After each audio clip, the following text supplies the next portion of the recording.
Guys and welcome back to the channel. तो आज का जो हमारा टॉपिक रहने वाला वो है डिमांड एनालिसिस एज इसी फॉर्म में मैंने लिखा है जिस तरह एफ ए के सिलेबस में दिया हुआ है। तो डिमांड के बारे में हम पढ़ने वाले हैं। डिमांड के बारे में हम डिमांड पढ़ेंगे, हम डिटरमिनेंट्स ऑफ डिमांड पढ़ेंगे, हम डिमांड कर्व के बारे में पढ़ेंगे, हम डिमांड टेबल के बारे में पढ़ेंगे। उसके बाद हम जाएंगे अपने डिमांड के लॉ पे, ठीक है ना, लॉ ऑफ डिमांड जिसको हम बोलते हैं, ठीक है ना। ये सारे टॉपिक्स हम इसमें कवर करने वाले हैं। स्टार्ट करते हैं पहले डिमांड से, डिमांड एनालिसिस से, ठीक है ना। डिमांड एनालिसिस क्या होता है, पहले तो हमें पता होना चाहिए कि डिमांड क्या होता है। देखो डिमांड होता क्या है, डिमांड होता है कोई भी इंसान क्या डिमांड करता है वो होता है डिमांड। लेकिन ये एक्चुअल डेफिनेशन नहीं है डिमांड की, ठीक है ना। ये इसको हम डिमांड नहीं बोलते कि मैं कुछ डिमांड कर रहा हूँ ये डिमांड है, ये डिमांड नहीं है। डिमांड एक्चुअल में होता क्या है, डिमांड होता है डिजायरस। डिज़ायर्स एक इंसान के डिज़ायर्स क्या है, प्लस अगर वो इंसान उस डिज़ायर को एबिलिटी रखता है खरीदने की। देखो डिज़ायर मेरी क्या है, मैं मर्सिडीज़ लाना चाहता हूँ, ये मेरी डिज़ायर है, लेकिन मैं इसको एबिलिटी नहीं है ना, मुझे ये एबिलिटी नहीं है कि मैं इस मर्सिडीज़ को खरीद सकता हूँ, तो इसको मैं डिमांड नहीं बोल सकता। ये मेरी डिमांड नहीं है, ये खाली मेरी डिज़ायर है, ठीक है ना। तो या अगर मैं बोलूँगा डिज़ायर के बदले मैं विलिंगनेस लिखूंगा, जैसा कि टेक्स्ट बुक्स पे लिखा है, मैं विलिंगनेस बोलूँगा। विलिंगनेस एक इंसान को किसी भी चीज़ की हो सकती है, लेकिन जब इंसान को एक चीज़ की विलिंगनेस होगी साथ ही साथ उसको एबिलिटी होगी उसको खरीदने की, तो उसको हम बोलते हैं ये इसकी डिमांड है, ठीक है ना। आई होप आपको समझ आ रहा होगा डिमांड का कंसेप्चुअल मीनिंग। लेकिन इसी तो एक पॉइंट में बताना चाहूंगा, एबिलिटी कैसे आएगी। अब मैं किसी चीज़ की डिज़ायर रखता हूँ, अब मैं किसी चीज़ की विलिंगनेस रखता हूँ, मैं मर्सिडीज़ की विलिंगनेस रखता हूँ, तो ये एबिलिटी कैसे आएगी, जब मेरी इनकम बढ़ेगी। तो इसका मतलब है जब भी मेरी इनकम राइज होती है दैट मीन्स की डिमांड भी राइज होती है।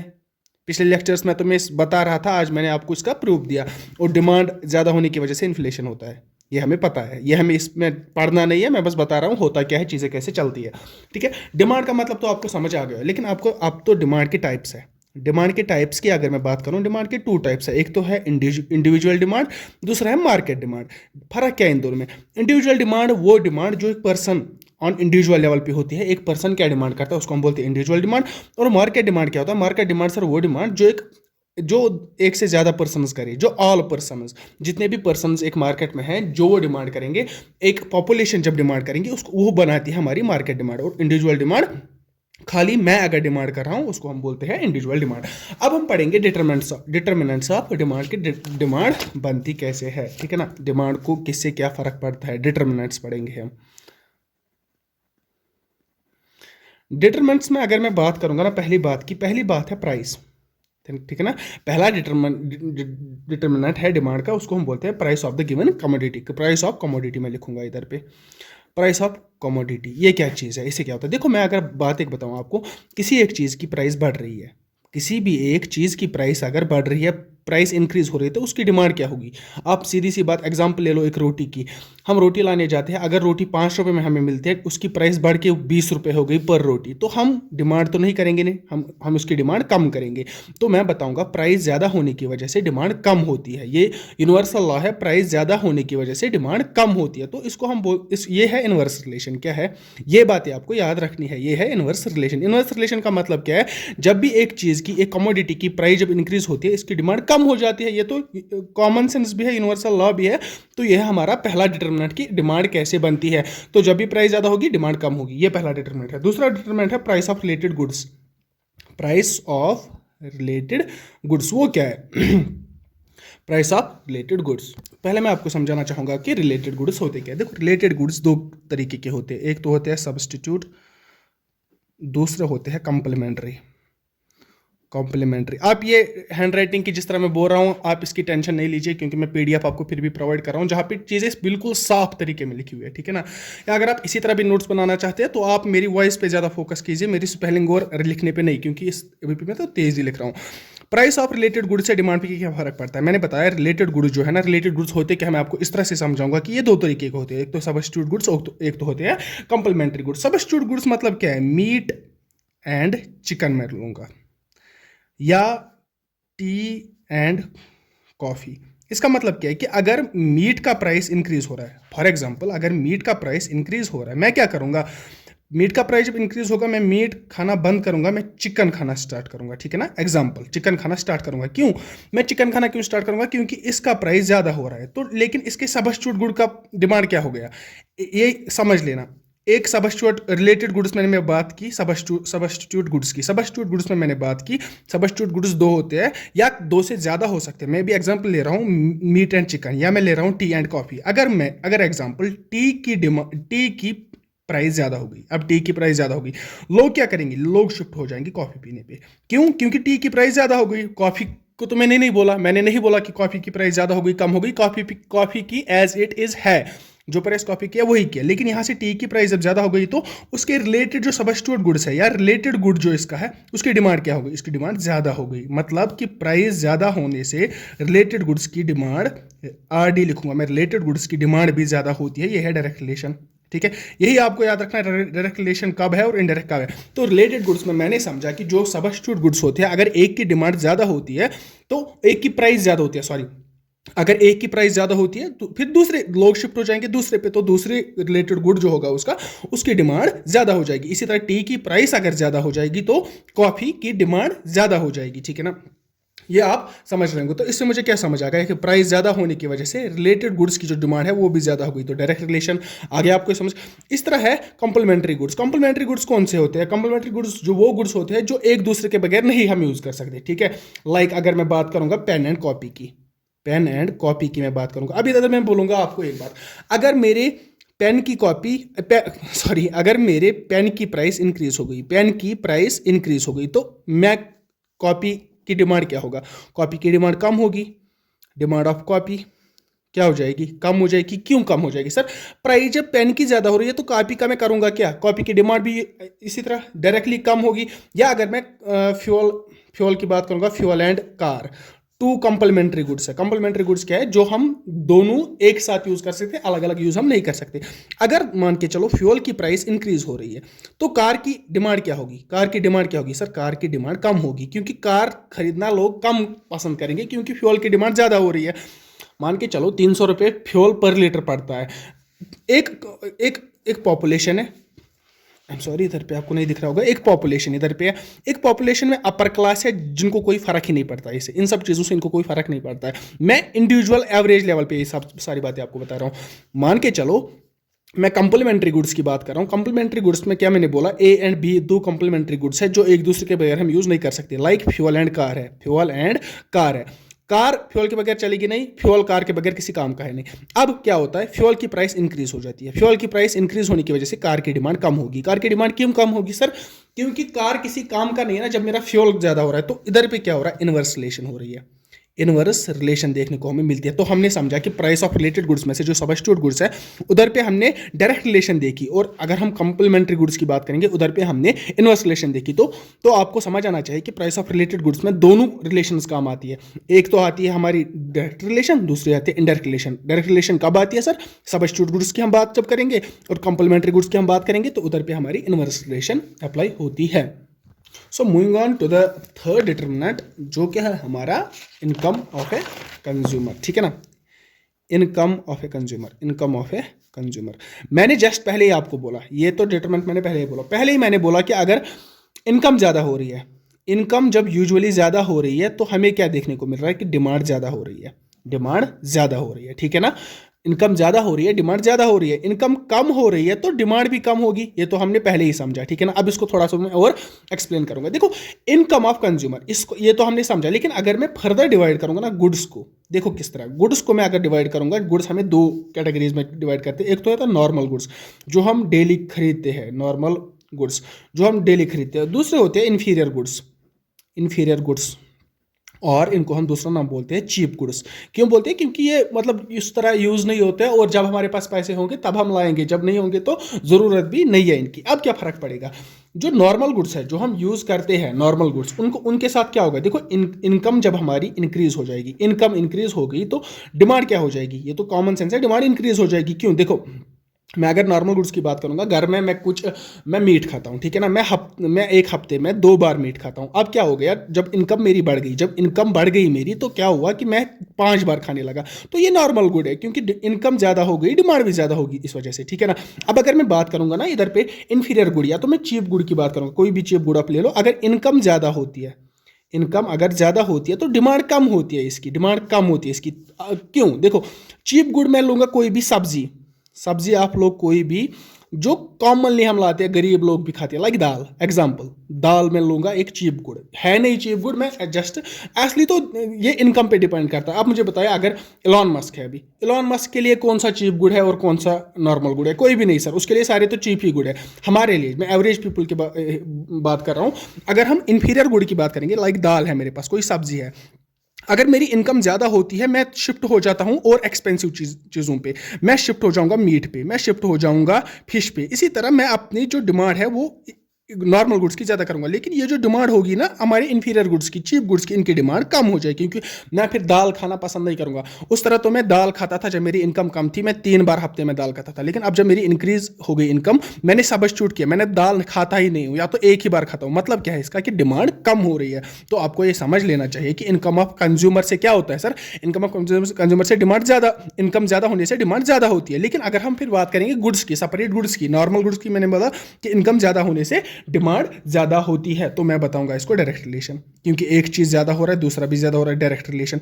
और अगर मैं इधर पे बात करूँ, इनकम जब हमारी इंक्रीज हो गई, तो जो हमारी चीप गुड्स थे या इंफीरियर गुड्स थे, इनकी डिमांड क्या हो गई, कम हो गई, तो मैं बोलूँगा इसको इनडायरेक्ट रिलेशन, इनडायरेक्ट रिलेशन, ठीक है ना। उसके बाद moving on to our fourth determinant, that is taste and preferences. Taste and preferences, ये तो ईजी है। देखो, किसी भी चीज़ का टेस्ट बढ़ रहा है, किसी भी चीज़ को आपको मज़ा आ रहा है खाने में, उसकी डिमांड भी आप ज़्यादा करोगे, ठीक है ना। ऑब्वियसली बात है, आप मीट खाते ही नहीं थे, अब आपको मीट खाने में मज़ा आ रहा है, तो डिमांड भी आप ज़्यादा करोगे। तो टेस्ट एंड प्रेफरेंसेस ज़्यादा होने की वजह से डिमांड भी ज़्यादा होती है, दैट इज डायरेक्ट रिलेशन। ज़्यादा कुछ बोलना नहीं है इसमें, आगे बढ़ते हैं हम। हमारा जो फिफ्थ डिटर्मिनेंट ऑफ डिमांड है वो है expectations of price. Expectations of price in future, वो क्या है? वो सर क्या है? देखो, मैं एक चीज़ है, मेरे पास कोई चीज़ है, मुझे तेल लाना है, लाइक तेल का प्राइस ज़्यादातर रेगुलेट होता रहता है, इधर उधर होता रहता है, तो फ्लक्चुएट करता रहता है। मैं बताऊंगा, मुझे ऑयल लेना है। अब मैंने सुना कि फ्यूचर की मैं बात करूँ, मैं अभी लाइक अगर मैं फरवरी में हूँ, मैंने सुना कि मार्च में इस तेल का प्राइस जो है वो कम होने वाला है, ज़्यादा होने वाला है, लाइक ज़्यादा, मैं ज़्यादा से बात करूंगा।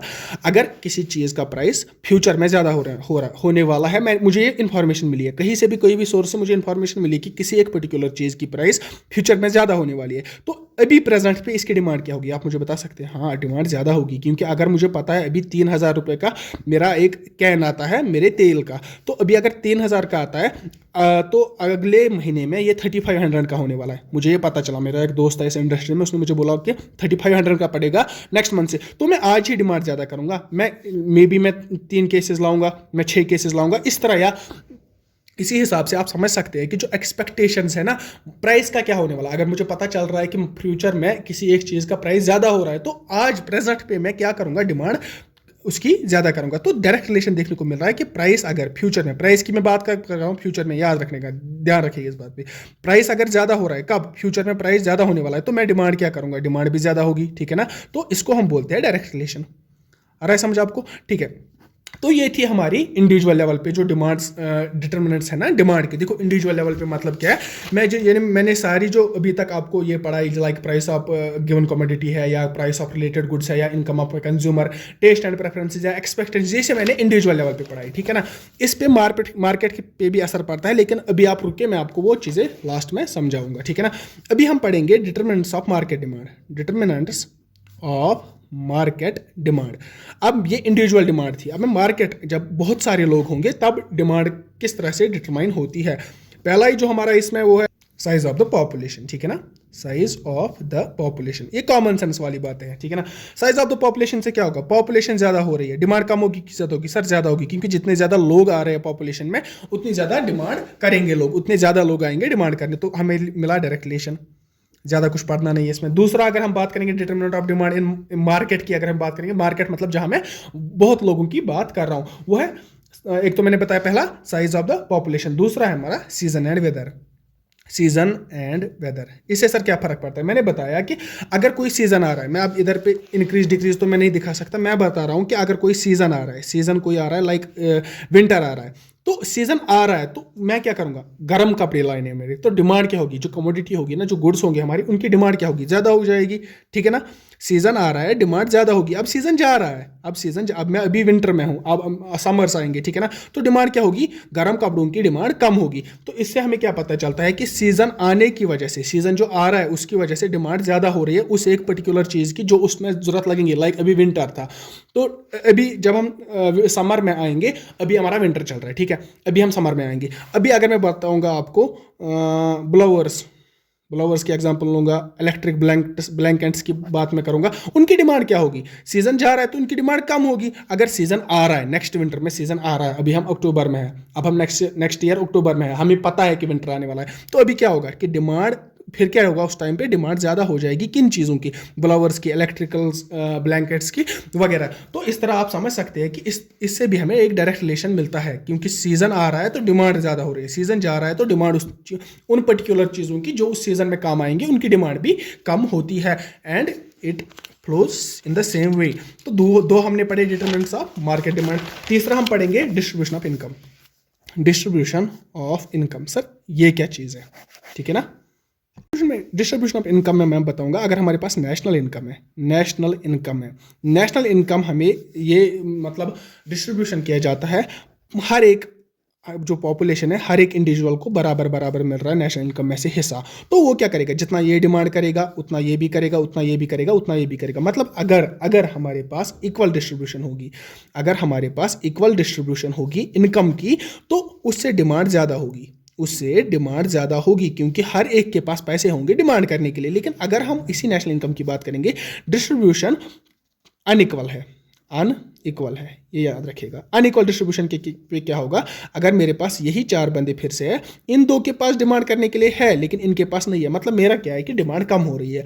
अगर मैं बात करूंगा अनइक्वल डिस्ट्रीब्यूशन ऑफ इनकम की, तो जितनी ज़्यादा अनइक्वल डिस्ट्रीब्यूशन होगी, अनइक्वल डिस्ट्रीब्यूशन हो रही है, तो मैं बताऊंगा कि डिमांड कम हो रही है, ठीक है ना, डिमांड कम होगी। जितनी इक्वल डिस्ट्रीब्यूशन होगी, हर एक के पास पैसा आएगा, हर एक डिमांड करेगा, और जितनी अनइक्वल डिस्ट्रीब्यूशन होगी इनकम की, उसकी वजह से डिमांड पे असर पड़ेगा कि डिमांड कम हो जाएगी हमारी। ये थे हमारे डिटरमिनेंट्स ऑफ डिमांड। ये तो ईजी थे, मतलब ये एनालिसिस में आता है, ये सारा एनालिसिस में आता है जो कि आपको सिलेबस में है। अब इसके अलावा हम क्या पढ़ने वाले हैं, हम पढ़ेंगे कि हम देखो, मैंने बताया आपको, देखो अगर मैं इस तरह बात करूं, हम डिमांड पढ़ रहे हैं, ठीक है ना, डिमांड के बारे में हम एवरीथिंग पढ़ेंगे।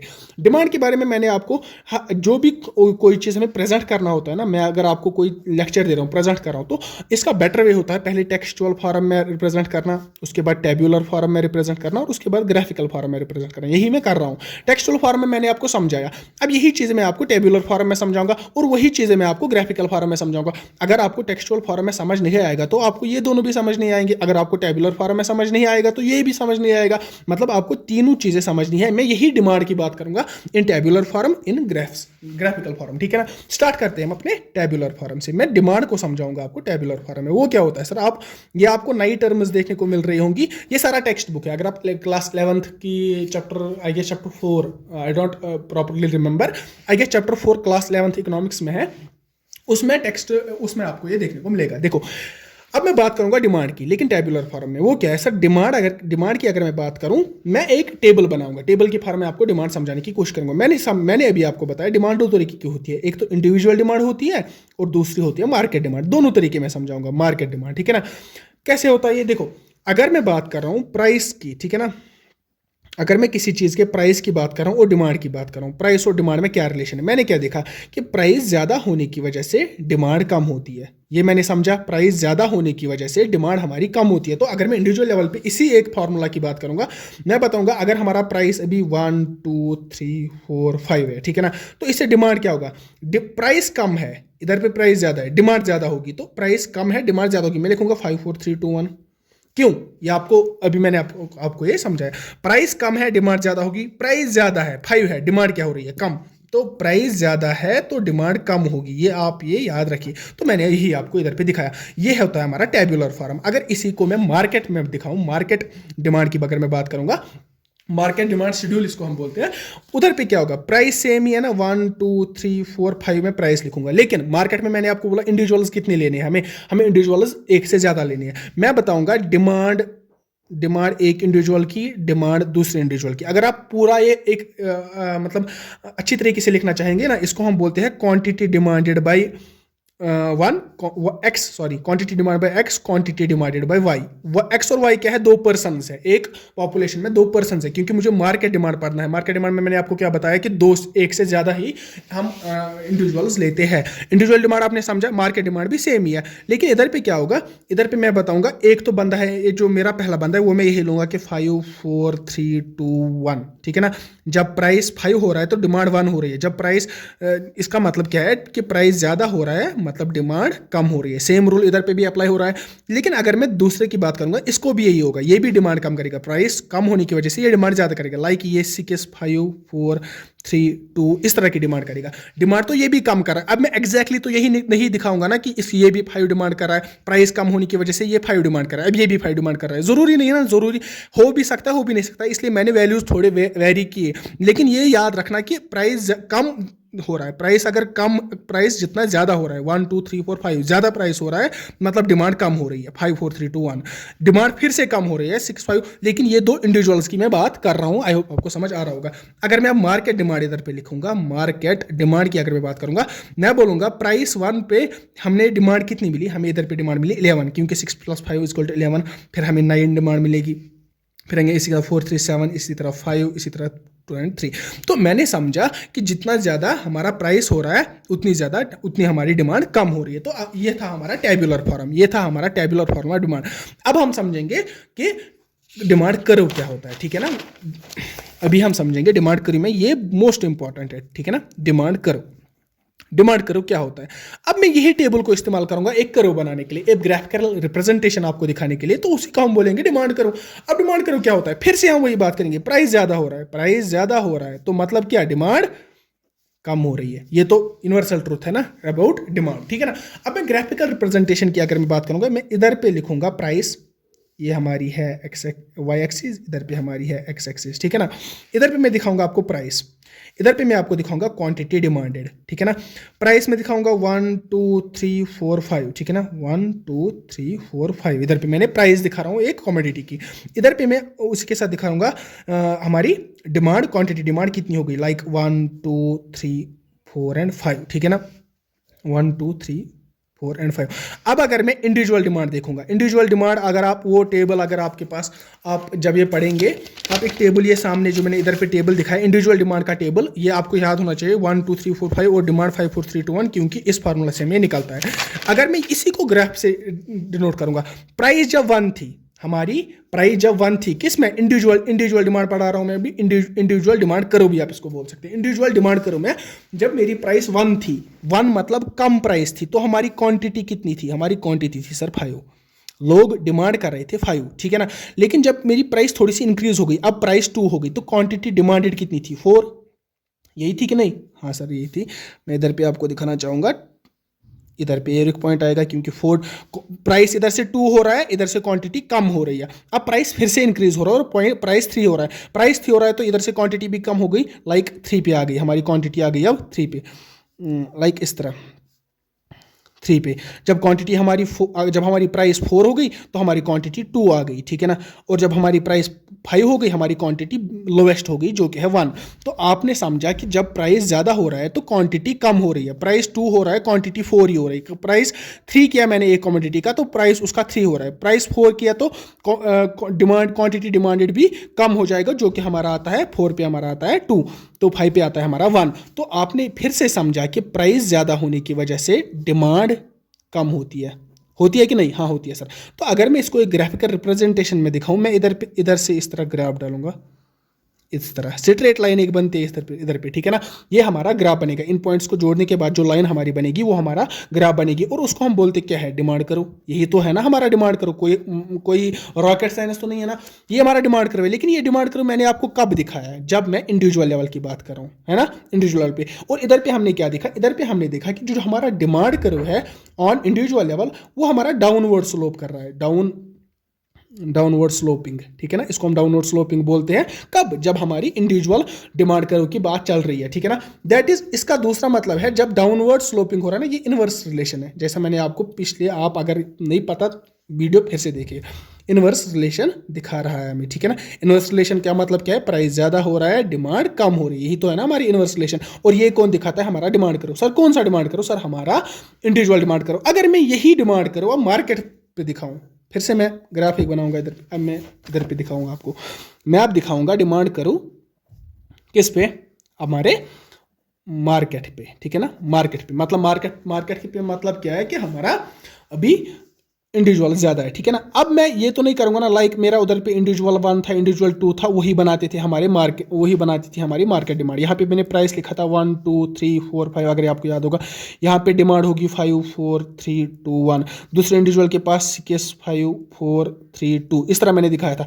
और इन दोनों को हम एड अप करके हम बताते थे कि यही हमारी मार्केट डिमांड है। लाइक ये बन गया हमारा 11, ये बन गया हमारा 9, ये बन गया हमारा 7, ये बन गया हमारा 5, ये बन गया हमारा 3।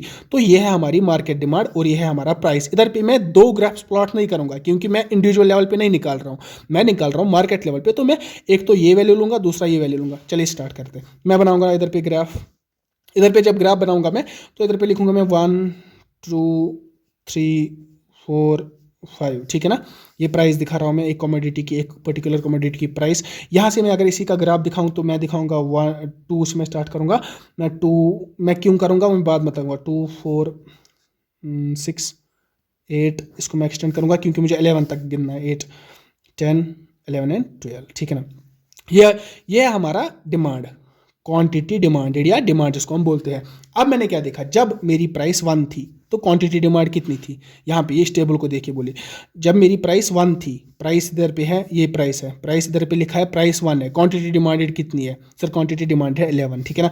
अब अगर मैं 1 से ड्रॉ करूँ 11 तक नियर अबाउट इधर पे आ जाएगा। तो ये हो गया हमारा क्वांटिटी, प्राइस जब 1 था क्वांटिटी डिमांडेड थी 11। अब जब प्राइस 2 होगा हमारा तो क्वांटिटी डिमांडेड कितनी है 9, तो नियर अबाउट इधर पे आएगा वो, ठीक है ना। क्वांटिटी डिमांड प्राइस है मेरा 2, इधर पे आएगा हमारा 9, ठीक है ना। इसी तरह जब 3 था, 3 पे कितनी क्वांटिटी डिमांडेड थी 7, तो 7 आएगा नियर अबाउट इधर पे, और 3 इधर पे है, तो इधर पे मेरा और एक पॉइंट बन गया, ठीक है ना। अगर मैं इधर पे बात करूंगा, जब हमारा प्राइस 4 हुआ था, प्राइस 4 होने पे क्या हुआ था सर, क्वांटिटी डिमांडेड 5 हो गई थी। तो 4 प्राइस होने पे क्वांटिटी डिमांडेड 5 हो गई थी। इधर पे मैं दिखाऊंगा इस तरह, समझ रहे हैं ना आप। अब मेरी प्राइस 5 हो गई, अब जब मेरी प्राइस 5 हो गई तो मैं क्वांटिटी डिमांडेड कितनी दिखाऊंगा सर, 3। इधर पे मैं 3 ऑलमोस्ट इधर आएगा, ये इधर आएगा। तो इधर भी सेम स्लोप बन गया, ठीक है ना, इधर भी सेम स्लोप बन गया। लेकिन इसको मैं क्या बोलूंगा, डिमांड करूँ ऑफ मार्केट, ठीक है ना, मार्केट डिमांड करो।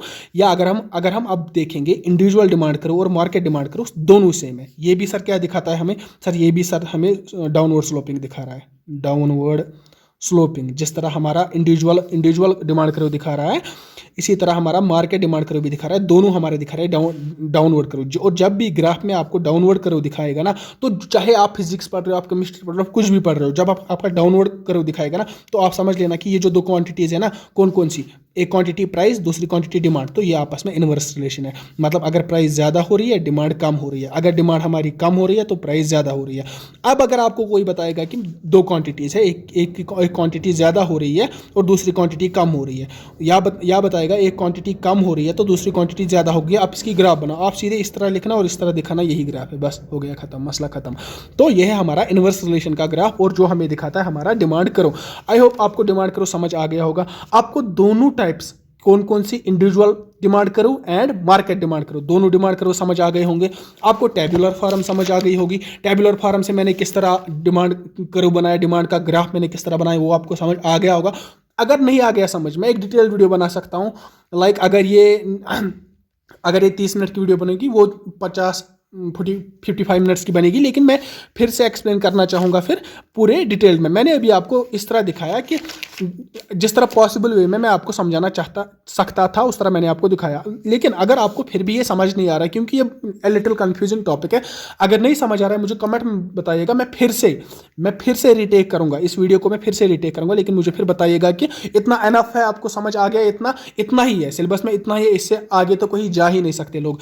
तो बस इतना ही आपको पढ़ना है इसमें। और इसमें एक टॉपिक हमारा रहता है जो मैं लेक्चर 2 में अब करूँगा। इसी ये अराउंड लेक्चर हमारा 13 चल रहा है अभी, लेक्चर 13 पार्ट 2 होगा, और एक वीडियो का नाम, जिसमें मैं आपको और एक टॉपिक समझाऊंगा जो कि हमारा लॉ ऑफ डिमांड, ठीक है। लॉ ऑफ डिमांड हम पढ़ेंगे, जो कि अभी हम मिसिंग है, वो एक टॉपिक हम अब नेक्स्ट वीडियो में पढ़ेंगे, क्योंकि ये वीडियो ज़्यादा लंबी हो रही है। आई होप आपको ये सारी चीज़ें समझ आ रही होंगी। अगर आ रही है तो कमेंट में मुझे बताइएगा, हमें अप्रिसिएशन मिलती है, हमें मोटिवेशन मिलती है। जितना आप कमेंट करेंगे हमें मोटिवेशन मिलती है वीडियोज़ बनाने के लिए और हार्ड वर्क करने के लिए। And thanks for watching, please like share and subscribe this channel and good bye.